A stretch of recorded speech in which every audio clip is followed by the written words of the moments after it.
Precalc, Chapter 4, Section 6. We're going to sketch and graph tangent, cotangent, secant, and cosecant on today's lesson. So let's start by graphing the tangent of x. So tangent of x, and really a good test would be, can you evaluate the sine, cosine, tangent, and cotangent for all of these values, and how quickly can you do that? So when we look at the unit circle, the sine is like the y value, so at 0 degrees our y is 0. At pi force, our sine of x is square root of 2 over 2. Pi halves, so I'm jumping by like the quarters in the unit circle, so pi halves up here, our y value is 1. 3/4, we're at the positive root 2 over 2. It's positive because it's the y value going up and down. At pi, we're at 0. At 5 pi fourths, we're at negative root 2 over 2. 3 pi halves would be negative 1. 7 pi fourths, negative root 2 over 2. And then 2 pi, we're back to 0 again. And then for cosine of x, now I'm going to go around the unit circle, and these are our x values. So we're at 1 at 0 degrees. We're at square root of 2 over 2. 0. Negative root 2 over 2, because the x values are negative on the left of the y-axis. At pi, we're at negative 1. At 5 pi fourths, we're at negative root 2 over 2. At 3 pi halves, we're at 0. And then at 7 pi fourths, we're at positive root 2 over 2. And 2 pi, we're back at 1. So tangent is found by doing sine of cosine. So really, I can find the tangent by dividing these two numbers. So 0 divided by 1 is 0. Root 2 over 2 divided by root 2 over 2 is 1. 1 divided by 0 is undefined. And then if I divide these, I get negative 1. If I divide these, I get 0 again. 1 undefined, negative 1, and then 0. So I'm just dividing our sine and cosine. Cotangent is dividing these two the reciprocal. So it's actually 1 divided by 0. So this one's going to be undefined. This one's still 1. This one is 0. And we're at negative 1 still. So a lot of the same values as tangent. The big one is where tangent is 0, the cotangent is undefined. And so this one we have positive 1 still, 0, negative 1, and then undefined. And so we're going to plot these values on the graph below. So we plot that for tangent, we're at the point 0, 0, and then at pi fourths, we're at 1. At pi halves, we're undefined, so that creates an asymptote here. At pi, we're at 0. 3 pi halves. At 3 pi fourths, we're at negative 1. At pi, we're at 0. At 5 pi fourths, we're at 1. 3 pi halves, we are undefined again, so we have another asymptote. So this repeats, it's periodic.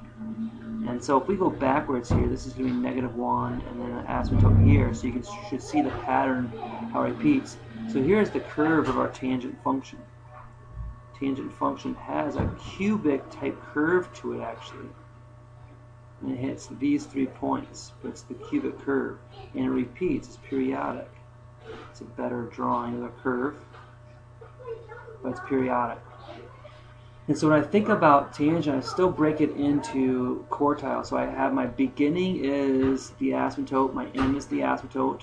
That creates kind of our period. The middle is the intercept. Our first quartile and second and third quartile have these points. And if you remember that awesome A value, our awesome A value tells me the distance here. So this is a 1 tangent of x, so we only have a 1 value here. Our awesome A value is only 1.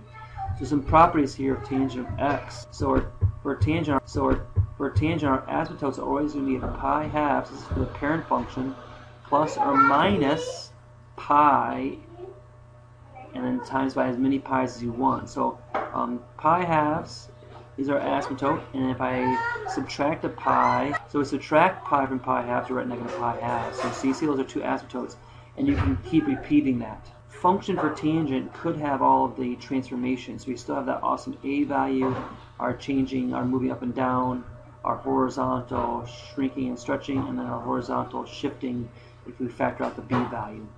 And so bx minus c, we usually let that equal 0 for sine and cosine, but for tangent, the first asymptote is beginning of our period is actually a negative pi half. So we let it equal negative pi halves and pi halves, and I'll find two consecutive asymptotes, which will actually find the start and the end of the period. Again, previously, like with sine, once I find my starting value, I can add period to it.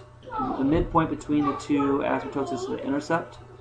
The distance between the asymptotes is the period, and the amplitude is not defined. It's not defined. And so to find the period, instead of being 2 pi over b, it's only going to be pi over b. So a period is pi over b for the tangent, because our period for a tangent is typically pi and not 2 pi. So some common knowledge about these functions we need to know. So the period here is pi. Our range is all real numbers. So our domain, x being anything at once except for x cannot equal these asymptotes. Those occur at like pi halves plus or minus pi n.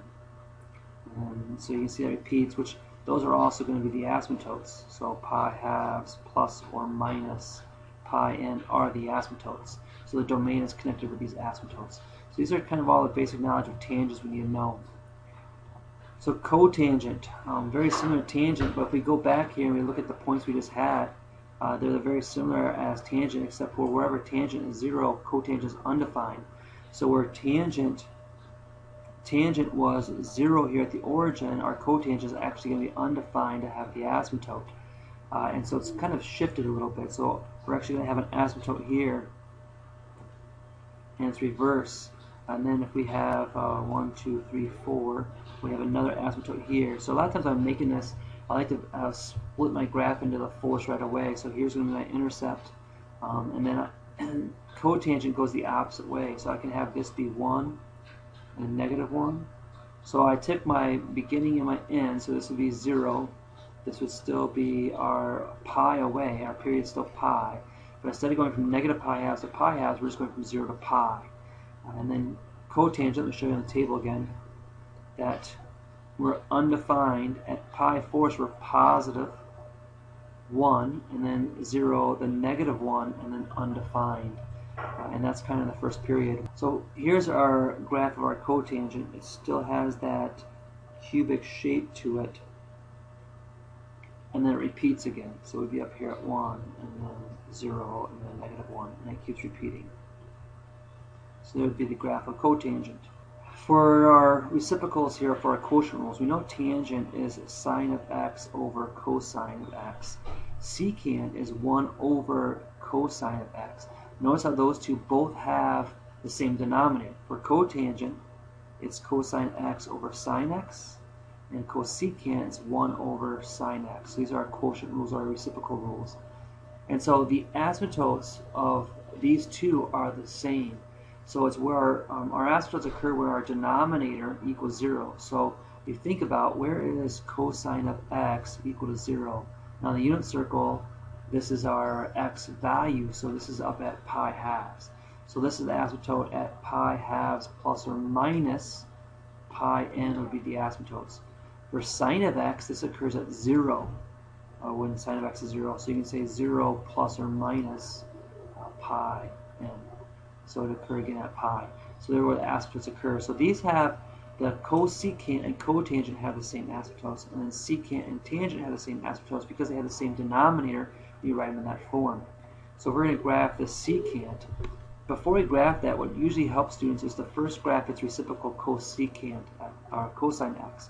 Cosine x, if you recall, and we can actually fill out this chart for, cosine of x at 0 is our x value, so we're at 1. At pi 6, we're at root 3 over 2. So in the unit circle, I'm going around, so at 1, at pi 6, at pi thirds, so I'm skipping the pi fourths, so we're at 1/2. Pi halves, we're at 0. 2 pi thirds, so we're back over to the triangle with the negative 1/2. 5 pi 6 is negative root 3 over 2. And then pi would be negative 1. Secant is the reciprocal of those.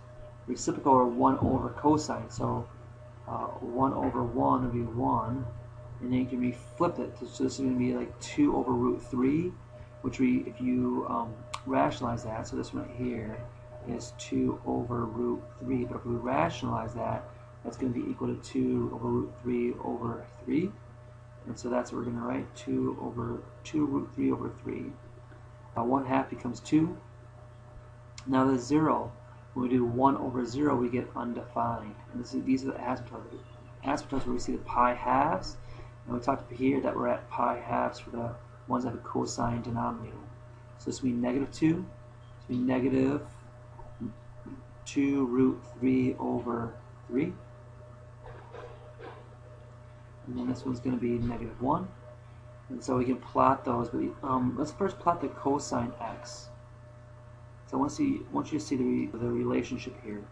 So this is 0. So I'm going to go by pi 6. So 0, this would be pi 6. If I add another pi 6, you get pi thirds. So then we go 1 pi 6, 2 pi 6, 3 pi 6 or pi halves, 4 pi 6 or 2 pi thirds, 5 pi 6, and then pi. And then same thing the other way. And then where we have positive 1 right here. And so if I'm plotting the points first for the cosine, we're up at 1. At pi 6, we're at root 3 over 2. Pi thirds, we're at 1/2. At pi halves, we're at 0. At 2 pi thirds, we're at negative half. I'm going to change colors here. Let's do in blue. So 0, half, or 1/2, 0, negative half. 5 pi 6, negative root 3 over 2.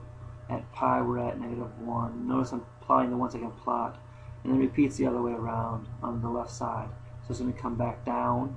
And so we're going to be at the root 3 over 2, then the 1/2, and then the 0, negative 1/2, and it keeps repeating.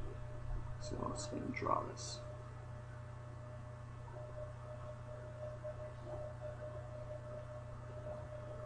So there's a rough sketch for the cosine. Now for the secant, we're still at 1 right here. We're at pi 6, we're at 2 root 3 over 2, which is bigger than 1, so we're above it. At pi thirds, we're at 2. At pi halves, we're actually undefined. So the black graph is going to be for the secant. And then at 2 pi thirds, we're at negative 2. And then at pi, we're at negative 1. And so we end up getting is actually this shape is the part that we see in this graph, and it continues on. So this continues back down, this continues back up, and we have another asymptote here, which would be at negative pi halves. So what happens is this parabola type shape is kind of like a mirror image of the cosine's wave. So wherever it has this wave here, we kind of it almost looks like a reflection. And so a lot of times to graph the reciprocals of sine and cosine, we first graph sine and cosine, and we can use that to help us graph the reciprocals. This point of inflection, or it's going to be the asymptotes, and so that greatly helps students out to graph that as to first graph the reciprocal. So we call it good for the night. We'll see you tomorrow.